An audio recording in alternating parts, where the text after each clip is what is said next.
going on, everybody? Happy Friday. Welcome to another edition of Mean Streets powered by FTN right here on Game Plus Network, also on our FTN Network YouTube page. And for those that are hanging out with us live, my apologies, had some technical difficulties earlier, but we are ready and we are ready and we are ready and we are ready to go. Listen, today's a good day. It is a really good day. Just smile on my face, just with all the news that we've heard from Damar Hamlin. We see the QR code still there, his GoFundMe page, but just hearing yesterday the positive news, everything that was reported, that he woke up and he couldn't talk, and then he was writing, and then one of the things that he said to the doctor was like, who won the game?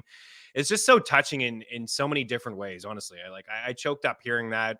One, first of all, he's fine and he's okay and he's trending in the right direction, and it's just amazing to see.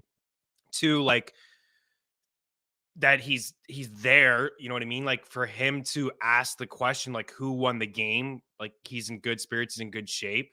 And just asking who won the game, the competitiveness that he has as well. And it's just really nice to see. And then hearing this morning that he was able to, FaceTime some of his teammates, and, seeing some of the Buffalo players with smiles on their faces at practice and stuff. It just really is fantastic news. It really is. Life is tough. It's a struggle for a lot of people, myself included. And, it's nice to see good things happen. And like I said, with the GoFundMe page this week, it's the community coming together and doing something. It's amazing what can be done when everybody does come together as a family. So thoughts and prayers still to Damar Hamlin and his family.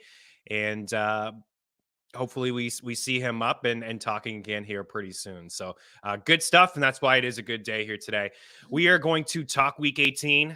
This will be the last show, of course, of the week. We have 2 football games happening tomorrow, Kansas City and the Las Vegas Raiders, and then a winner go home. The Jags can actually still make the playoffs with a loss. They would need a New England loss against Buffalo. They would need a Miami loss against the Jets, and they would need a Pittsburgh loss against Cleveland, which, let's be honest, all 3 of those scenarios are likely. Those 3 teams could certainly lose.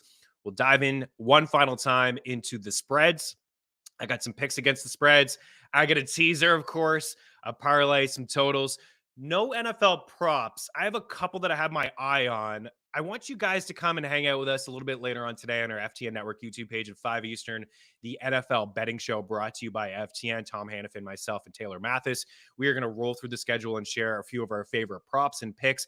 I'm still waiting. It is a big day always, on Friday, and even more so in week 18, because players are getting shut down. They're getting placed on IR. We don't know who's going to suit up. We know that Skylar is going to play Thompson for the Miami Dolphins. That was just announced before we got on. It's going to be Joe Flacco and Skylar Thompson in week 18. That's right. Joe Flacco and Skylar Thompson in week 18. Again, if I was the Jets, I would just put Zach Wilson out there under center. Like, he has to be done. It has to be it. The Jets say that they're not done with him. We haven't seen the last of him. I'd put him out there. Week 18, like, get him some more reps and play against a team that's fighting for a playoff spot. What's happening here? Why isn't he playing? I don't know. Like, it definitely seems like it's all over for him. Maybe one more go for Joe Flacco. Is that the thinking? And have one more start for Joe Flacco, and then he can fly off into the sunset. The once upon a time elite quarterback. I've been in this business for a while, and I remember hearing the conversations and talking about the conversations about Joe Flacco. If he was elite, considered elite, after that Super Bowl showing, he was fantastic in those playoffs in the Super Bowl. He was phenomenal. I mean, he went toe-to-toe with Tom Brady. He was great in the Super Bowl itself against the San Francisco 49ers, and then he got paid. But yeah, one more go for him. And then head coach of the Philadelphia Eagles, Nick Sirianni, is saying this morning from Ian Rappaport that Jalen Hurts is, quote, trending in the right direction for this matchup Sunday against the Giants. It is a big one for the Birds. Win, and they get that number 1 seed. Lose, and the Niners win, they would get that number 1 seed. If the Niners lose and the Eagles lose and the Cowboys find a way to win this week against Washington, they could jump up. But also the Eagles, if they lose and the Cowboys win, they will trade spots. San Fran will most likely get that 1 spot. Dallas would jump into the 2, and Philly would drop down to the 5 and have another matchup against the Bucs. Those 2 teams faced off last year in the first round of the playoffs, a wild card weekend in Tampa Bay. and it was an easy win for the Buccaneers. NHL schedule, a few games. Let's say hello to the people here hanging out with us. We have Lee Ving, of course. Go Sharks, go Sharks. We're going to talk a little bit about your San Jose Sharks. We have a few NHL props and picks a little bit later on in the show. We're looking to bounce back. We were on Alex Ovechkin last night. The process seemed right. The Capitals rolled. He had a goal, but he did not get 2 points, and he did not have the shots that we wanted him to have. But our free bet of the day did hit, and it was the Rangers over the Canadiens. And I'm telling you guys, continue to pick on the Montreal Canadiens. Tank mode officially on the go for Connor Bedard. As we see Daily Handle in the house, all good. Let's go Canada. A big W last night at the World Juniors for Team Canada over Czechia, 2-0. And then all of a sudden 2-2, just like that, and into overtime. How about the atmosphere in Halifax at the Metro Center? My goodness, it just seemed absolutely lit. Heave away.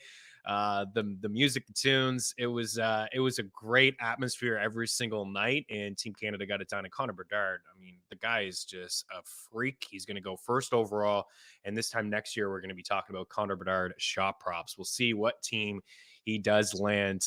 But as for the Canadians, they've been outscored, I think, 34-8 over their last 6 games. And he got plus 130 for the Rangers last night. So hopefully we can continue here with some NHL picks.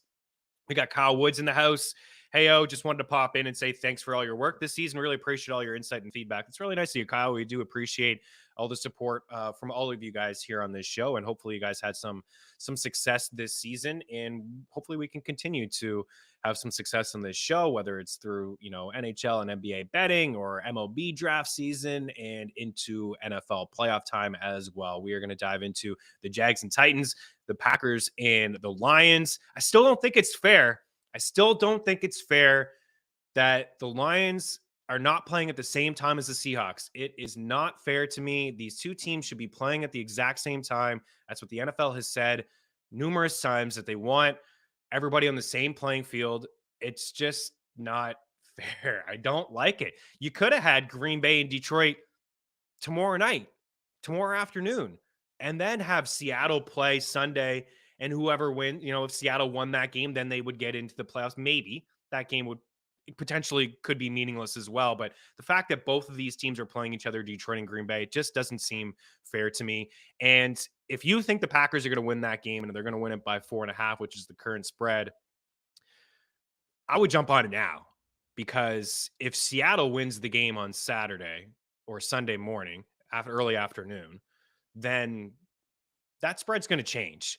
You could say it here all you want, because the Lions will be eliminated. We all agree that Dan Campbell and the Lions are going to have their best effort, but there's a little bit of a flip that gets switched in your head when, I'm not a crazy successful athlete, but I've played sports my whole life, and I could get up for a game that's like win and we're into the playoffs, or all of a sudden I got no shot at making the playoffs. I'm still going to play this team. Yeah, I want to knock Green Bay and Aaron Rodgers out of the playoffs, but it's not the same sort of feeling that you're going to have as an athlete and as a coaching staff to win or go home. So I think the NFL did a bad job. I think they did a layup for Aaron Rodgers, but that's it. This is the last time I'm going to talk about it. Actually, I may talk about it one more time.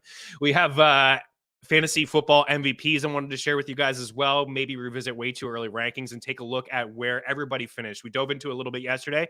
Want to dive a little bit deeper. So we're going to take a quick break here. We'll be back in a couple on Mean Streets. Hang tight.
Welcome back in. Mean Streets here live on our FTN Network YouTube page as well as Game Plus Network. And I agree with you, Lee. I saw the comment that you had inside the break about the flex all potential playoff teams to play at the same time. Would it be that hard? I understand it's a ratings thing. I get it. The NFL likes Rodgers. They want Rodgers in the playoffs. I totally get it. I understand it. People are going to watch that game more than they would watch, I don't know, Philly and the Giants Sunday night or Seattle and the Rams Sunday night. But yeah, it did seem like way too easy to have Green Bay and Detroit go at it tomorrow night. And then you would have Seattle, right? Seattle would know then, if Detroit won that game, then Seattle all of a sudden would be like, now we got something to play for here. And then that game would be meaningful for them as well. And the Rams is just, it wouldn't really matter for them. But it is what it is. Kyle, congratulations. Says he took home gold in his Superflex League after entering the playoffs as the 6th seed. You got in, you limped in, just like the Green Bay Packers. You're a dangerous squad. The same thing happened to me in one of my leagues as well. I just limped into the playoffs as the 8th seed in a 12-team dynasty league. I just made it, and then I ended up cruising. It's crazy, right? It's all about matchups, and you may not have the best team, but you just got to get to the dance. That's it. You just have to get to the dance. Deesh, meanwhile, is playing Week 18 fantasy football. What are you doing, good sir? I'm just teasing, man. He's got disgusting quarterback choices, he says. Deshaun Watson, Sam Darnold, Andy Dalton, Mac Jones. Tough spot. Tough spot. So I probably lean Watson, even though it's against Pittsburgh. Andy Dalton against Carolina. I think that's like a low scoring game. Sam Darnold's actually been pretty good. We're going to share some fantasy football MVPs throughout the playoffs. And I thought about Sam Darnold as like just a throw in. I don't think anybody was really starting him, but he finished as a top 10 quarterback over the last 3 weeks of the season. He was, I guess, maybe a potential start for people in Superflex leagues because a lot of quarterbacks went down, right? We were all in very tough spots. I mean, Lamar Jackson and Jalen Hurts and Kyler Murray. There was a couple that Tua Tagovailoa. Like, there's a couple that went down that maybe you would have had to start him. I'm leaning with the high ceiling upside guy in Deshaun Watson. I think that's the way I would go there. He was playing Darnold in the league that had Hurts and Lamar. Okay, so maybe you just continue to roll with Sam Darnold. I'm going to share our quarterback projections with you because you've been hanging out with us all year long on the show, and I want to just help out where I can. My feeling is Deshaun Watson. Again, I don't do Week 18 rankings, and Ratcliffe doesn't do them. Just kind of like, don't play Week 18. That's kind of our thing. But we do have rankings at our website, ftnfantasy.com. Scott Spratt is all over it. He's got quarterback rankings, can help you out there. But I will share our projections with you because they are always on point. They really are. Jeff is phenomenal, right? He's the GOAT. So what do we have here? We got nobody inside the top 10, and that is well aware. I'm sure you're well aware of that. Deshaun Watson is our highest ranked quarterback there, projected for 15.7 fantasy points. You're having for 206 passing yards and 1.1 passing touchdown. He did have 3 last week. He hasn't looked fantastic. I don't think that's going to be a high scoring game against Pittsburgh. In Pittsburgh, in a must-win situation for the Steelers with an outside chance to make the playoffs. But I would go with Deshaun Watson. After that, we do have Sam Darnold at 18.3 fantasy points, and we had Watson at 19.1. Mac Jones just below him, actually. Oh, maybe I'm reading these wrong. Yeah, my bad. 15.7 fantasy points for Watson, 14.6 fantasy points for Sammy Boy, 14 points for Mac Daddy Jones. So there you go. And Andy Dalton is not on the top 25 list there. You can't trust him, right? You watched last week at Taysom Hill. Is a little bit more Taysom Hill. And I think that's the way to beat the Eagles. We've learned that this year. Run the rock, slow the pace, long drives. I think the Saints have had the most 10-play drives in the NFL. I'm pretty sure I heard that on the broadcast. They like to play at a bit of a slower pace, and with Taysom Hill running the rock and sometimes chucking it and getting inside in the red zone. When they get inside the red zone, I'm seeing more Taysom Hill than Andy Dalton. That's got to be frustrating, right? Dalton may not get you a passing touchdown. Taysom's going to run it in. Camara owners know all about that. So that's the way I would lean there. We should bring up the fantasy playoff stuff. Want to bring that up, Tyler? Let's give some awards out here. today. Yeah, let's do this. Let's talk about this for just a little bit. So these are the players that I came up with for, MVP like stuff. Now, I took into consideration week 15, 16, and 17. So 15, 16, and 17, Patrick Mahomes up at the top, 82 fantasy points. The next closest was Tom Brady at 69. But the thing with Tom Brady is your quarterfinal matchup with Tom and your semifinal matchup with Tom wasn't great. Like you may have won a championship with Tom Brady and hopefully you did, right? I mean, that's great. But I can't really put him on the board because he wasn't as consistent. You know what I mean? Like week 14, he had 12 points. Week 15, he had 18. Week 16, he had 13. And then he has, bam, 39 points in week 17. So if there was a week 17 award, it would go to Tom Brady and would go to Mike Evans. Mike Evans is not on this list either, unfortunately for him. He just did not show up until the championship game. Now, at the end of the day, he finishes as a top 12 wide receiver if you had him and you made it through. I mean, it's just one player, right? I see some people complaining about Justin Jefferson. Oh, Justin Jefferson let me down. Like, who else was on your team? Are you kidding me? Justin Jefferson got you to the dance, and anybody else help him out on your squad. But Mahomes is the guy that I went with. Kirk Cousins, you could kind of say the same thing, I suppose, for Kirk Cousins, as he let you down in 1 week. It was the championship week that he let you down in Green Bay, but he got you there with 35 points in week 15 and 24 points in week 16, 7 passing touchdowns over those 2 games. He had back-to-back games, 400 passing yards, week 14 and week 15. So he really got you there. Hopefully somebody else was able to step up. And then Dak. I was debating between Dak and Daniel Jones. Daniel Jones was phenomenal last week, and he had a good week 16 as well. But his week 15, single-digit fantasy points. So I left him off, and I put Dak there, who was a little bit more consistent. Dak ended up with 67 fantasy points, which was behind Daniel Jones and Tom Brady, as well as Kirk Cousins and Mahomes, of course, but I wanted to give him a little bit of love. The wide receivers there, CeeDee Lamb, DeVonta Smith, and DJ Moore. We've been talking about DeVonta for quite some time. He has more fantasy points than A.J. Brown over the last 8 weeks of the season. He's been absolutely amazing. I mean, 3 straight games with 100 yards. He's been really, really good. Evans in this by the way is a half point setting. In a standard, Evans was number 1. In a half point setting, CeeDee Lamb, as you see there, number 1. Mike Evans was number 2, 58.9, but same sort of deal with Brady, right? Big championship week for you, but maybe a little bit inconsistent throughout. And then DeVonta in there. And then DJ Moore. How about DJ Moore, ladies and gentlemen? 54.1. DJ Moore was a big question, heading into the season about DJ Moore. Are you going to play this guy? Are you going to draft this guy? The quarterback play is so spotty. Is Baker an upgrade over Sam Darnold? We learned that Baker was definitely not an upgrade over Sam Darnold. And DJ Moore played his best football with Sam Darnold. He had a career high in terms of touchdowns this season. I know it wasn't a lot, but he had a touchdown in each of his last 3 games as well.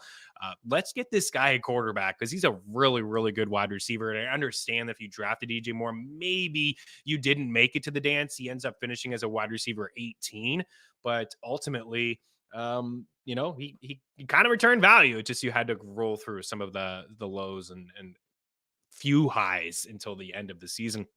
The running backs, wanted to think outside the box a little bit, but couldn't, with Austin Eckler and Christian McCaffrey and what they had done, all year long with Austin Eckler, and a little bit of uncertainty with Christian McCaffrey, and would his numbers go down? Would his catches go down in San Fran? And it didn't matter. Like, maybe his targets went down a bit, but he was more efficient and he was phenomenal. Austin Eckler with 66 fantasy points, Christian McCaffrey with 63.9. Both of those guys were great throughout the entire playoffs, especially in week 17. And then Jerick McKinnon, my goodness, we're going to show you guys. I think we have the top 24 running backs we can dive into a little bit later, maybe the next block. But Jerick McKinnon, this guy was a league winner. And, oh, man. At the start of the season, we talked about him. We had him in our PPR gold section, and we can revisit maybe next week and hold ourselves accountable where we went wrong. We went wrong in a lot of places, but I know J.D. McKissick was on there as PPR gold as well. But Jerick McKinnon, we talked a lot about him on this show, and I remember Brian Cook coming on here and giving him some love as well. I would have won one of my leagues if I held on to Jerick McKinnon and maybe just took a little bit of my own advice. There was back-to-back weeks, I think, maybe 6 or 7 weeks ago, where he had 6 catches in each of those games. And then he had a dud game. I played him and he had a dud game. I'm like, I can't deal with that. I got to move on from him. And I think I may have just picked up some random, it didn't even matter. It was a bad pickup. And then McKinnon just went off. I mean, if you had Jerick McKinnon, especially in a full point setting, you had to have, had some success in the playoffs. I mean, he was just phenomenal. So he gets an honorable mention and a couple more honorable mentions here. Cam Akers, RB4 throughout the fantasy playoffs with 59 fantasy points. Tyler Algier, RB5 with 51.8 fantasy points. AJ Dillon was a top 10 running back in the last 3 weeks of the season. Najee Harris was a top 10 running back over the last 3 weeks of the season. So shout outs to them. I didn't give shout outs to the wide receivers, a couple of random wide receivers that were inside the top 10. AJ Brown just missed, getting on this board. He was wide receiver 5 over the last 3 weeks. KJ Osborne was wide receiver 8. There was a couple of moments there when Justin Jefferson was shadowed a little bit. Mostly that big comeback win when Meaney had against the Colts. Tyreek Hill and Chris Godwin were in there as well. Jahan Dotson, want to give him a little bit of love. Wide receiver 12 over the last 3 weeks. And then your tight ends, pretty simple, right? George Kittle. Travis Kelce, I suppose, was a little bit, he was fine. You know what I mean? He had down weeks in week 13 and 14, but when it mattered, 15, 16, and 17, he was just consistent, right? And that's all you can ask for at the tight end position. There was a huge gap between him and tight end 2 on the season, getting you anywhere from 13 to 15 fantasy points, in those 3 playoff matchups is all you could ask for. And then with Taysom Hill, right? Just pretty surprising. Taysom Hill, nothing crazy from him, but like 11 fantasy points, I think, in 4 or 5 straight games from Taysom Hill. Not even a true tight end, right? Like, let's figure that out, Yahoo. If Taysom Hill wasn't a tight end in your league, then I think I would have went TJ Hawkinson. Higbee had the big week a couple weeks ago where he had like 33 fantasy points or something, but he was very quiet in the other 2 games. And Darren Waller had a couple nice showings. He was tight end 6 over the last 3 weeks. And then Higbee was tight end 3. And Hawkinson would have been the other guy that I would have put in place of Taysom Hill. 2 of the 3 were pretty good, but Hawkinson had 45.6 fantasy points. But George Kittle, right? George Kittle was an interesting buy low candidate. I believe we talked about him quite a bit. I was on the fence. I'll be honest. This wasn't one of the guys that I was totally into buying. I just, there was just so much going on there. And then when they got CMC, I just didn't know how Kittle would fit in. I thought there were some times, right, when they were missing pieces on their offensive line that Kittle was just really blocking. But my goodness, he really took off when Purdy was under center, didn't he? His last few weeks, I mean, take a look at this. All the way from week 15 right into the playoffs, 4 for 93 and 2 touchdowns. Week 16, 6 for $120 and 2 touchdowns. And then last week, 4 for 23 and a touchdown. So he has 5 touchdowns over a 3 touchdown stretch. Like, that's fantastic, right? We all know Kittle is one of the best tight ends in football, but sometimes he is blocking. He's a really good blocker. But yeah, he's a freak. I love the touchdown celebration. The Niners are absolutely legit. Lee says he benched Daniel Jones for Lawrence and still won despite himself. That's all right. When you make those decisions and it's the wrong one, sometimes, if it's on your right side, you feel a little bit better. And if it's the other way, I know one of my buddies benched Daniel Jones for Mike White, and Daniel Jones went off, as you're well aware, Lee, and Mike White had like a 0, and it would have been the difference in his league. Lee also says Pacheco named starter, then McKinnon went off. Yeah, you know what? He was still starter, but you're right. You remember when he was named starter and everybody kind of freaked out on social media? He was named starter, I think, for a Monday Night Football game, and he hardly really touched the field. But yeah, he still was getting those reps, and he had a touchdown last week, and he's still getting first down reps. But McKinnon is just so he's not one dimensional, right? Pacheco's not a guy that's catching a lot of balls out of the backfield, where McKinnon is like a dual threat. You don't know, you're not really showing your cards when you have Jerick McKinnon, even though you have a pass first quarterback in Patrick Mahomes, right? I mean, this is an Andy Reid offense, and over the whole course of his career, he loves to pass the football. He's always more suited to the pass than the run, and he's done a great job with these running backs, right? You can think back, Brian Westbrook with Philly, LaShawn McCoy with Philly, Kareem Hunt in Kansas City, a little bit of CEH there in his rookie season, Jamal Charles, my goodness, and then Jerick McKinnon, right? Andy Reid has just been able to utilize the running back position. And when McKinnon's on the field, he's good enough to get you 4 or 5 yards between the tackles. And he's not one of those guys that you want to give 20 touches, a game, running between the tackles. But he's also very explosive through the air. Inside the red zone, we saw all year, very efficient. Even CEH inside the red zone, very efficient this season. just goes to show Patrick Mahomes and Andy Reid. You got to give those two a lot of credit for their decision making and play calling. And then also with Mecole Hardman, there was a couple games in a row where Mecole Hardman was getting some red zone touches that he was converting for touchdowns, some end arounds and some quick bubbles and things like that. And those went to McKinnon down the stretch of the season. So very dangerous. And I think if you're in a playoff pool, he's somebody that you should consider, right? People are going to draft these other running backs first. We'll probably maybe we'll do a little draft. We'll have a couple guests on. Maybe we'll get Jake Seeley to come on here and we'll do a bit of a draft, a fantasy football playoff draft or something like that. I think we're going to break, and we got more football talk here on Mean Street, so don't go anywhere.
Welcome back in. This is a tweet from Field Yates that I wanted to share with you guys. Mr. Oldfield Yates from ESPN. So a summary of the proposal for the AFC Championship game. We still don't know. What we do know is that Bills and Bengals game is not going to happen. But this is the proposal that he had tweeted. So 14-3 Chiefs versus 13-3 Bills. That game would be played at a neutral site. Again, this is the AFC Championship game.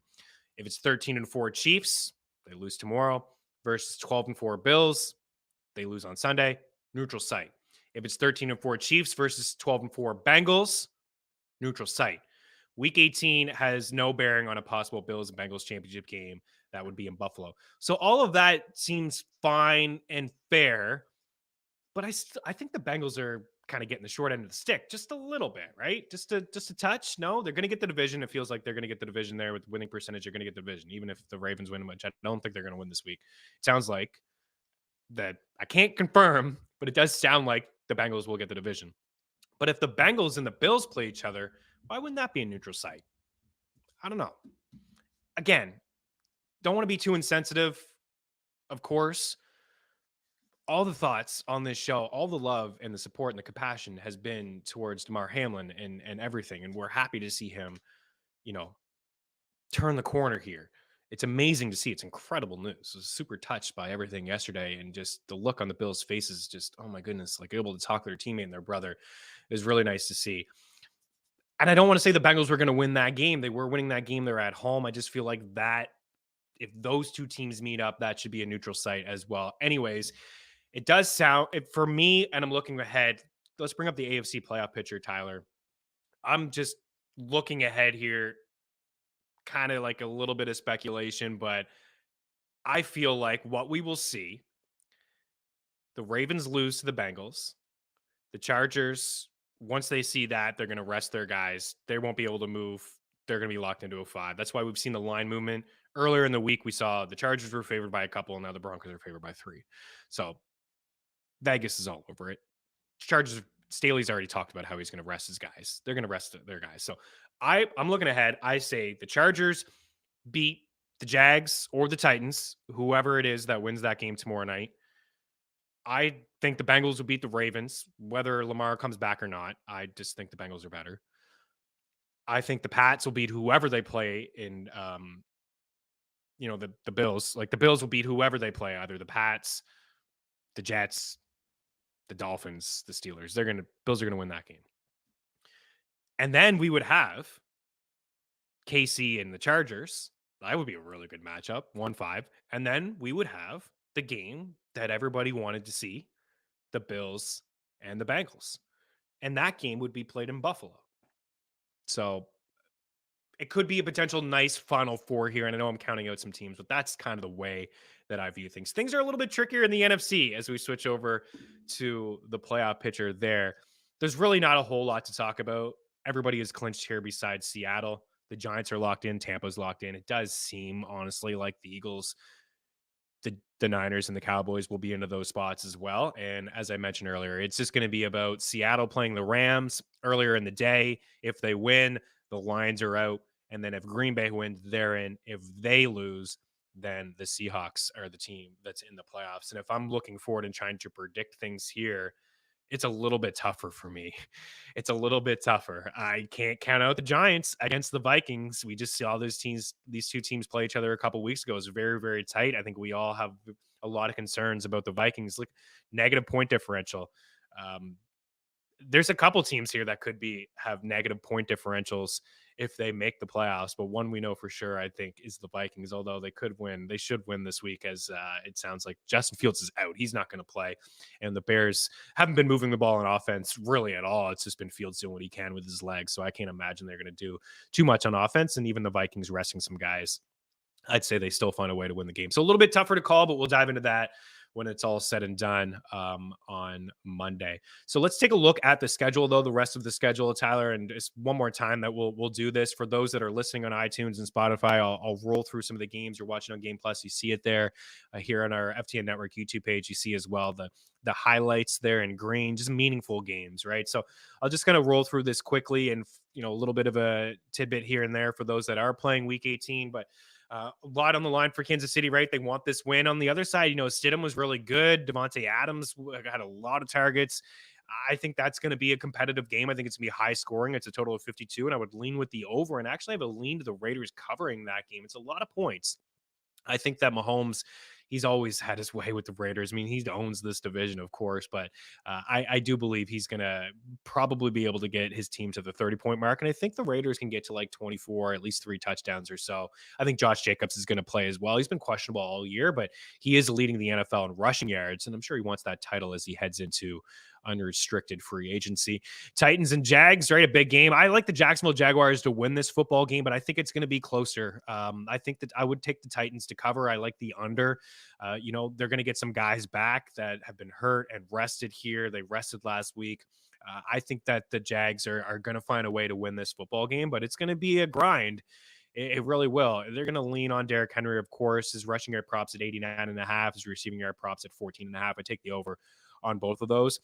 Todd Bowles says he's going to play his Bucks. He's going to play everybody. I say it's, Ron Burgundy. I don't believe you. I don't believe that you're going to play everybody. They may start the game, but they're not finishing the game. What's the point, Todd Bowles? Are you kidding me? You're going to risk a chance to go on a Super Bowl run because you're going to play guys in a meaningless game. I just don't see it.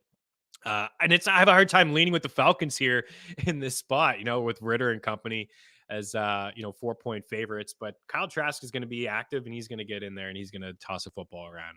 I can almost bank on that, but I do have a slight lean to Atlanta, even though it is 4 there, but it's not, I wouldn't put my hard-earned Bucks, but if you're in a pool, that's probably the way that I would lean with the Bucks there, or the Falcons, excuse me. We'll get to this other game in a little bit because I do have some picks, but Patriots and Bills is going to be a lot on line for both teams there. Minnesota talked about that in just a couple minutes ago. I think the Vikings win. Maybe they get up early and they rest some guys. Justin Jefferson's too far away. I think like 194 yards, I believe. I think he's too far away from the Calvin Johnson record, but Do they risk him, for that record and have the asterisk next to it because of the extra game? I don't think so. I like Cincinnati here. I've liked this squad. They've been on a roll. They've been playing really, really good football, especially Joe Burrow and company. I'm just really feeling the direction that the Bengals are in, and it feels a lot like last year. We talked about the line movement. The Broncos are actually 3-point favorites now against the Chargers. They rest guys once they see Baltimore loses. Houston and the Colts, right? I mean, if you're the Texans, you can't win this game. You just can't win this game. Remember the Jets a couple years ago when they won a couple games down the stretch of the season, and it cost them Trevor Lawrence. It cost them Trevor Lawrence, and they had Zach Wilson. This number one pick is significant. If the Bears lose, which I think they will, and the Texans win, Chicago gets that first pick and Houston gets that second pick. You got to get Bryce Young. You got to get young Houston. You have to find it without tanking and making it so obvious. You have to lose. And it's tough because the Colts can't move the football. Jeff Saturday is not the answer for this team offensively. They are not scoring at all. They're not sustaining drives. Nick Foles is not going to play in this game. I'm sure Ellinger, I guess, is going to roll out there, but it's just, man, if you're the Texans, you got to find a way to lose. And if you're the Bears and you get that first overall pick, all of a sudden the rumors are going to start to circle, aren't they? Do you trade Justin Fields? Do you trade Justin Fields for a bunch of pieces and then you roll with Bryce Young? I think Young's a little bit better than Fields. I like Justin Fields. I'm not ready to count him out. I've said this a couple times. A couple years ago when the Bills got Stephon Diggs for Josh Allen, what happened to Josh Allen? Yeah, he got much better. He was more accurate. His accuracy went from it was a night and day. You surround a good quarterback around good talent, wide receivers, play callers, you're going to see an uptick. Same thing. Jalen Hurts wasn't really throwing the football to anybody great in his first full season in the NFL. Rookie and DeVonta Smith, he was great. But other than that, there was really nothing, right? Jalen Reagor, what? You bring in A.J. Brown, you start to see him uptick a little bit. The Bears traded their second-round pick for Chase Claypool, which does seem like a mistake. They do have another second-round pick. It'll be in the 50s. I'm sure they'd like to have that pick at 33 or 34 to take a wide receiver. Maybe they trade back from that and get a couple more picks. Still doesn't seem right, the move that they made. But anyways, interesting scenario that's going to happen this week between those two teams. And Lovie Smith, man, he'll find a way to win a football game when you don't want him to. So we'll see what happens with the Texans. But I'd say that they want that pick. And if the Bears, you got to entertain the offers for Fields. If you can get a bunch of picks for Fields and take another franchise quarterback at that spot, or you move back, if you get that number one spot, you trade back. Maybe the Raiders are aggressive. Maybe there's a team that's the Panthers are aggressive. Somebody's aggressive to try to get that number one spot, right, ahead of the Texans and take that quarterback in front of them. So it'll be interesting to see what happens there this week. Back to the schedule, a couple more here, just going to rapid fire through them and then break. I do have some picks I want to share with you guys.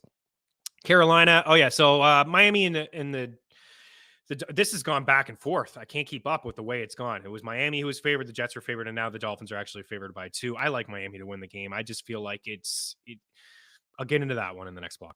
Carolina and New Orleans. I don't think a lot's going to happen in this game. I like the under. I probably have a lean to the Saints here. The defense has been playing phenomenal over the last few weeks of the season. Philadelphia, massive favorites here. The Niners, massive favorites. I like the Niners to cover. I don't know if the Eagles are going to cover that one, but it does sound like Jalen Hurts is going to play. And then Brian Daboll didn't say he was going to rest his guys. He said he had to talk to front office, and then now he's kind of talking about resting guys. He can't risk anybody in that game. I do like the Steelers at home. They've been showing me something lately. They've been playing good football, playing great defense. Kenny Pickett, I'm a fan. I like what I've seen from him. Najee Harris is playing pretty good. It's going to be a grind, a low-scoring grind, but I like the Steelers to squeak that one out. I think the Rams are going to cover with Seattle. I think that one's going to be a lot tighter than the lines suggest. Of course, a lot on the line for the Seahawks. The Cowboys should have their way with Sam Howell and the Washington Commanders. I don't know if we're going to see Brian Robinson. I don't think we will. I think it'll be Jonathan Williams season. Hey, Deesh, go pick up Jonathan Williams. Maybe you want to play him in your Week 18 championship. And then the Packers and the Lions in there. So one more break, a couple more breaks, really. But more football talk. I'm going to share my favorite picks and totals as well as a teaser here for this week. So that after the break here on Mean Streets.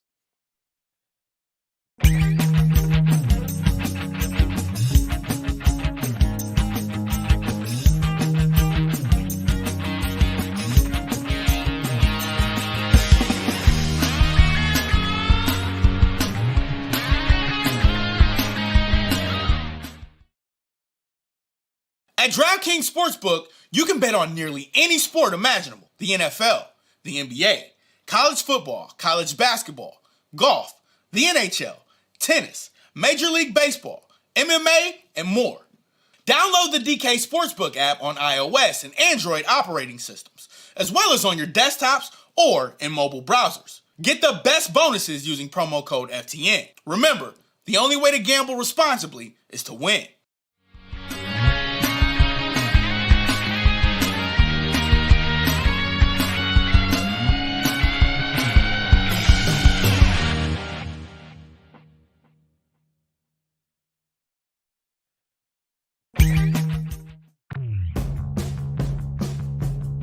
Prize Picks is a creative new way to parlay picks based on expected fantasy point production and single stat projections. You pick 2 to 5 players and predict if they'll go over or under their projected fantasy point total or their single stat total. When parlaying the players, the larger your parlay, the better the payout. A 2-pick entry pays 3x. A 3-pick entry pays 5x. A 4-pick entry pays 10x. As a bonus offer, there's a flex play option. This provides an added level of security on your entry where you can decrease your multiplier received if you miss one of your entries but hit on all the others. At FTN, we have Prize Picks coverage for every sport in both article and standalone pick format on our Prize Picks pick tracker. Use promo code FTN for a 100% deposit match on your first deposit of up to $100. Welcome back in. Let's take a look at what I have for some picks and some totals here. Week 18 is a tough week to handicap, honestly. It really is, because I still don't know if a lot of players are resting or if they're sitting. I still have to keep an eye on some of these things, but this is what I'm rolling with. As you can see on the board, a lot of the games that I've picked, I feel like are meaningful games here for some teams. So it's really tough to kind of get a feel on Buffalo or Cincinnati, how these teams are going to react. I mean, I could sit here and tell you the Bills are going to be amped, right? I mean, their brother looks like he's going to be fine, and DeMar Hamlin, and they're going to want to win this game for him, and it's going to be a very emotional game. I'm just, I'm banking my analysis on what these two teams looked like before last week in Buffalo and New England, and Buffalo is just a better squad. They're just better on all facets. Like, I feel like New England can get some pressure on the quarterback and Josh Allen. Like, I do like their pass rush and I like their defense, but I don't like a lot from Mac Jones and company. This offense hasn't shown me a whole lot this season. It's been a dysfunctional offense with Matt Patricia calling the shots. I think this is going to be like a 21-13 game or a 24-14 game. I think the Bills, I think it'll be tough. You may sweat this one out, but I think the Bills will win this game by a touchdown, beat New England. The Giants, man, 14 points. It's a lot of points from Philadelphia. They've lost 2 straight. They're missing guys on their offensive line. Lane Johnson, they're missing guys defensively. You know, they've cruised all year and now they're facing adversity, right? Did they peak or too early? I don't know. People talk about how they peaked a little too early, but I don't think that they peaked all that early, to be honest with you. I still think that they're a really good squad. It sounds like Jalen Hurts is going to play. And Deshaun Lamar won't play, according to Harbaugh. I'm not really surprised to hear that. Lamar is not going to play this week. I'd be surprised if we see him next week too. So it's just a lot of points. It's a divisional game. The Giants can rest all they want. It's Jalen Hurts hasn't played for a little bit. There could be some rust. You could suffer a setback. Minshew could be there. Minshew was not great at all last week. It's just a lot of points where if there's an early turnover, the Giants maybe get a defensive score, or they start the game with a touchdown. Maybe Jones plays the first drive. Maybe they score a touchdown. Maybe the Eagles struggle on their first drive or a quick turnover, and all of a sudden it's a 10-point. Then you start stressing. You start feeling it from the crowd. I'm telling you, 14 points is a lot. The other 14-point spread I have no problem with. San Fran's been cruising really for a long time. Their defense has been good. They're going to take care of business. Arizona is really nothing to play for. They got a head coach that's going to be fired on Monday morning. They have Kyler who's hurt. DeAndre Hopkins not going to play. James Conner could not play in this. It's possible he gets shut down in this game as well. So I just feel like San Fran will take care of business pretty easily. I'm comfortable actually laying the 14 with them. But I am going to take the points here with the Giants and the Rams. I think that the Rams are going to hang tight with Seattle. It's a divisional game. Pete Carroll's going to have these guys going for sure. But, we've seen a little bit from, Baker and company. Cam Akers certainly has been good over the last 3 weeks of the season. I think that's going to be a tight football game. I'm leaning with Miami. I went back and I watched some of the film when these two teams played each other earlier in the year when it was Skylar Thompson. It was his first start, and the Jets demolished him. They crushed him. They were all over him. He looked awful. He really did. And it is going to be Skylar, and I'm concerned about Skylar. I would much rather have Teddy Bridgewater under center if I'm going to back Miami, but also Joe Flacco on the other side. Maybe it's a little bit of a checked out team with the Jets. And Miami playing for something is very important for me. They're playing for something, a win and a New England loss. These guys are in. So I'm leaning with Miami.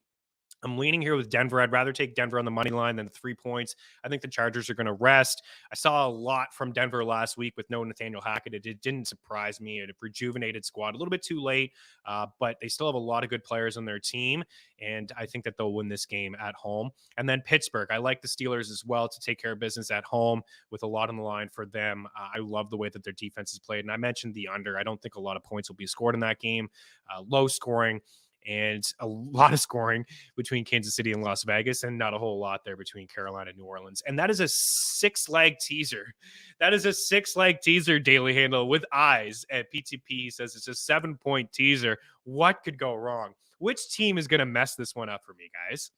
We got KC teased down to win by 2. We have San Fran to win by 7. We have Minnesota, Buffalo, and Cincinnati and Dallas just to win. Just to win. All those teams are favored by a touchdown. Just get a W. The Niners win by a touchdown. KC wins by a field goal, right? 2 points, right? Take care of business and get that number 1 seed. That pays 4-1. And then the parlay there with some heavy favorites, Dallas, Minnesota, Buffalo, and Green Bay. I do like the Packers to win. I like them at 4.5. Like I said earlier in the show, if you feel like Seattle is going to win that game and Detroit is going to be eliminated, I think we'll see that line move to 5.5 or 6, roughly and around there. If you want to wait it out and you don't feel the Seahawks, if this game is meaningful for the Lions, I think it's going to be tight. I really do. It is that cut and dry for me. One team has a chance to make the playoffs, they're going to hang around. One team doesn't have a chance to make the playoffs, they're going to feel defeated, and the Packers are going to take it to them. It really is kind of that simple for me. Maybe I'm overlooking it, but that's the way that I feel. Right now, I would take Packers 4.5 because I think that Seattle wins against the Rams, even though I like that game to be tight. Contract incentives, we'll touch on it in the next block. We'll break. I got some contract incentive stuff. It's kind of fun just to look at players who may get paid with big days. Don't even have to have big days, but we'll talk about them next here on Mean Streets.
Welcome back. And I want to take a look at the contract incentives for this week. A few players that could get paid here. We do have an article from our very own Kevin Adams over at ftnfantasy.com, diving into everything. Tyler, if you want to chuck this up, diving into all of this, as well as milestones for certain players, 1,000 yards, 1,500 yards, things like that, all different playoff scenarios as well. It's a pretty detailed and fun article, but I just wanted to share a little bit of it with you guys. The most obvious one I think that will happen is at the bottom with Jamal Williams. Just needs 6 rushing yards for $250K. What a season for him. He led the NFL in rushing touchdowns. What a bonus that would have been if it was in his contract. Khalif Raymond, he also needs like 7 catches, I think, for another $500K. Well, that's not going to happen. 50 receiving yards seems like a stretch as well for $250K. Isaiah McKenzie, it's a big game. I don't know if they're really going to be force feeding Isaiah McKenzie, but 46 receiving yards for $100K. Tyler Higbee should get his 13 receiving yards for a cool $500K. This one's very interesting, DeAndre Carter, because the Chargers are going to rest some dudes, right? I don't think we're going to see a whole lot of Keenan Allen, Mike Williams, Austin Eckler, right? We're going to see Chase Daniel there under center. So DeAndre Carter, 2 catches for $250K and 55 receiving yards. Tough spot against the Broncos, right? A really good secondary, good defense. I would bank on the 2 catches. I may be interested in the DeAndre Carter 2-catch prop. Maybe 2.5 plus money. We'll keep an eye on that. Juju should be able to get his 2 catches for $500K in a great matchup against Las Vegas. And then Christian Kirk, I'm definitely in on the 2 catches. I don't know if he's going to get 91 receiving yards. If you look at Kirk, he's had 91 receiving yards in 1, 2, 3, 4, 5 games this season. His most recent was week 15 against the Dallas Cowboys when he reeled in 6 catches for 92 yards. But his matchup this week is absolutely fantastic. He's got a spot here against the Titans. Of course, it's a win or go home scenario. I suppose the Jags could win, right? If we see a loss from Miami, the Jets, and the Steelers, the Jags could get in with a loss. But I think they take care of business. Tennessee's a tough team to run on. And this is a really good spot for wide receivers. 33.78 fantasy points per game to the wide receiver position. That is the number one in NFL fantasy points per game to wideouts. 190 yards per game to the position. That's the third most. 14.6 catches per game to wide receivers. Also the third most. 19 total touchdowns to wide receivers, number 2 in football. The over on Christian Kirk, 57.5 receiving yards and over 4.5 receptions. I really like the catch one. He had 5 catches against the Titans when these 2 teams played in week 14. That's at minus 134. Check out the prop shop to get the best possible odds. Christian Kirk over 4.5 catches this week. And I think he gets the 57.5. I think he gets over that. I don't know if he's going to get the 91, 92 receiving yards for a cool million, but we'll keep an eye on things for sure. It should be a fun game. We have some NHL picks here to rat out Mean Streets. Keep her locked.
Welcome back in. A lot of action tonight in the NHL. So check out ftnbets.com/free for all the picks. I'm looking to bounce back from yesterday. I see Zane in the house. Morning, Chris. Tough NHL slate yesterday.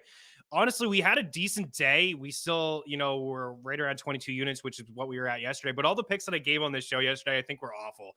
They were all very, very bad. We did have the free bet for the Rangers on the puck line. We had the Capitals and 60 on the puck line as well. But the shot props were not good. There's a lot of action tonight in the NHL. So check out ftnbets.com/free. Sign up for that 3-day trial for free for all the picks across all sports, tools, projections, Discord channel. It's all there for you. It's a fun weekend, a lot of sports happening, so you can get a little bit of a feel of what we have to offer over at ftnbets.com. I have a shot prop here for you, and I'm leading with Thomas Hertl of the San Jose Sharks. This one's for you, Lee. Go Sharks, go Sharks. Hertl over 2.5 shots, -115 over at FanDuel. He's had 3+ shots in 5 of his last 7 and 8 of his last 11 games. This is a really good spot for him against the Ducks. Anaheim first in the league at 5-5 per 60, according to National Stat Trick, in shot attempts allowed, shots, scoring chances, and high danger chances allowed. They have the highest expected goals against at 5-5 per 60 on the season, and they have allowed the second most goals against at 5-5 per 60. So maybe even consider Thomas Hertl for a goal or for an assist tonight, but I'm taking the over 2.5 shots. A couple other shot props that I like here on the way out. I am going back to Alex Ovechkin. Man, the Nashville Predators, we talked yesterday, they were top 5 in allowing shot attempts and shots over the last 5 weeks at 5-5 per 60. They gave up like 65 last night against Carolina. So it's a tough turnaround for them tonight against Ovechkin. I know he burned us last night, but we're getting plus money like Ovi here, 4.5. Braden Point's been hitting 4 straight. He's been playing really good hockey lately. Patrick Kane is not going to play. He's ruled out. So scratch that one off the list and then put in Mikael Backlund. He's been shooting a lot. 8 shots in his last game, 5 the one before that. He has cleared in 6 of his last 7, and we're getting a pretty good price for Mikael Backlund. Good luck with all your picks, all your plays. Have a fantastic weekend. Check out the FTN Betting Show, 5 Eastern on our FTN Network YouTube page. We'll be back on Monday. Cheers.